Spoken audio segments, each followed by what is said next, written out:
नमस्कार दोस्तों, कृषि टेक ज्ञान चैनल में आप सभी का स्वागत है। आज हम एक ऐसे इंसेक्ट के बारे में बात करेंगे जो धान में दुधिया अवस्था या मिल्किंग स्टेज में आता है और जैसे ही धान का दाना बनना स्टार्ट होता है उसी समय यह इंसेक्ट अटैक करता है।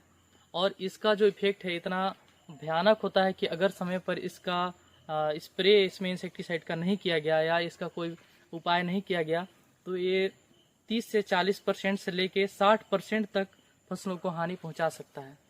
इसलिए इसका जो जल्दी से जल्दी इसका निवारण करना जरूरी है। और इसका एक और नुकसान ये होता है कि अगर जिस फसल में ये कीट लग गया तो उसके बाद इसमें एक फंगस का अटैक होता है जो कि फसल का जो क्वालिटी होता है या उसका जो कलर होता है उसको डल कर देता है, खराब कर देता है। और इसका एक पहचान है कि जैसे ही हम फील्ड के आसपास जाते हैं तो वहाँ एक स्मेल आता है गंधी का, उससे हम जान सकते हैं कि यहाँ पे गंधी लगा हुआ है। या फिर इसका सबसे अच्छा तो ये है कि आप अगर धान का फसल लगाए हैं और अगर फ्लावरिंग स्टेज या मिल्किंग स्टेज में आ रहा है तो आप रेगुलर खेत में जाएं और उसमें देखें कहीं पे गंधी का अटैक तो नहीं हो रहा है। तो गंधी के बारे में आज हम 3 इंसेक्टिसाइड इसको ख़त्म करने का बताएंगे आपको, जो कि बहुत इफेक्टिव है। बहुत सारे वीडियोज़ में हमने देखे हैं कि उसमें बहुत सारा इंसेक्टिसाइड का उपयोग दिखाया गया है जो कि वास्तव में इफेक्टिव नहीं है। लोग यूज करते हैं फिर उसका वीडियो बना देते हैं, लेकिन इस वीडियो में हम आपको 3 ऐसे इंसेक्टिसाइड बताएंगे जो स्पेशली गंधी कीट के लिए बहुत ज़्यादा इफेक्टिव हैं। तो सबसे पहले हम बात करते हैं इसमें इमिडाक्लोरोप्रिड का।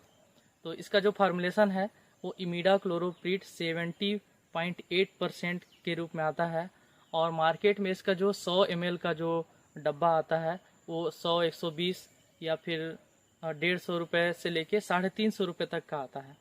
जो ब्रांडेड कंपनी है जैसे बायर है तो उसका कॉन्फिडोर 350 रुपये का आता है और बाकी जो विक्टर है या फिर दूसरे जो इंसेक्टिसाइड है वो 120, 150 रुपये में आ जाते हैं। अब बात करते हैं इसके डोज की। तो इसका जो डोज है, जो इफेक्टिव डोज हम बता रहे हैं वो 30 ml पर टंकी है। इसका ऊपर तो करना ठीक नहीं है क्योंकि मैं जो डोज बता रहा हूँ एक तरह से अधिक करके बता रहा हूँ जो एकदम बिल्कुल आपके लिए परफेक्ट होगा। इससे कम आप कर सकते हैं लेकिन इससे ज़्यादा आप डोज नहीं रखें तो अच्छा है। तो 30 ml प्रति टंकी इसका आप डोज रखिए। अब दूसरा जो इंसेक्टिसाइड है वो उस कंडीशन में आपको यूज करना है अगर बाई चांस आपने पिछले बार इमिडाक्लोरोप्रिड यूज किया हुआ है और इस बार आपके लिए इफेक्टिव हो सकता है कि वो ना हो, तो आपको अच्छा ये होगा कि आप एस्टाम्प्रिड का यूज करें।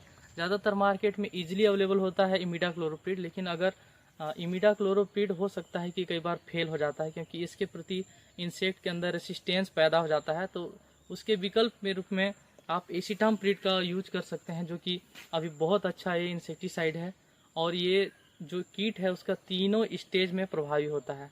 इसमें जो पहला स्टेज होता है अंडा, तो उसके हैचिंग से पहले ही अंडे को निष्क्रिय कर देता है, उसमें से बच्चे निकल नहीं पाते हैं। और दूसरा स्टेज नीम्फ को भी मारता है जिसमें कि आप देखेंगे फील्ड के अंदर जो गंधी होता है उसका एक ऐसा स्टेज होता है जिसमें पंख नहीं होता है, तो वो नीम्फ होता है उसका, तो उसको भी मारता है। और उसके बाद जो एडल्ट है उसको भी मारता है।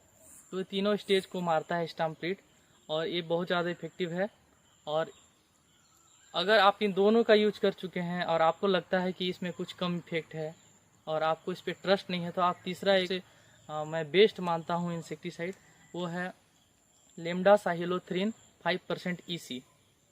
और ये मार्केट में आपको इजीली अवेलेबल हो जाएगा और इसका 30 ml प्रति टंकी के हिसाब से आप यूज कर सकते हैं।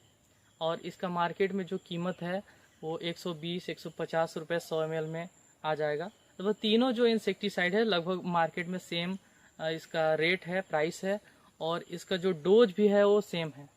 इमिडाक्लोरोप्रिड का 30 ml पर टंकी आप डालिए और लेम्डासाइलोथ्रिन का भी आप 30 ml पर टंकी, और जो एस्टाम्प्रिड है वो SP फार्म पाउडर फार्म में है तो उसका उपयोग भी आप कर सकते हैं 30 ग्राम प्रति टंकी के हिसाब से।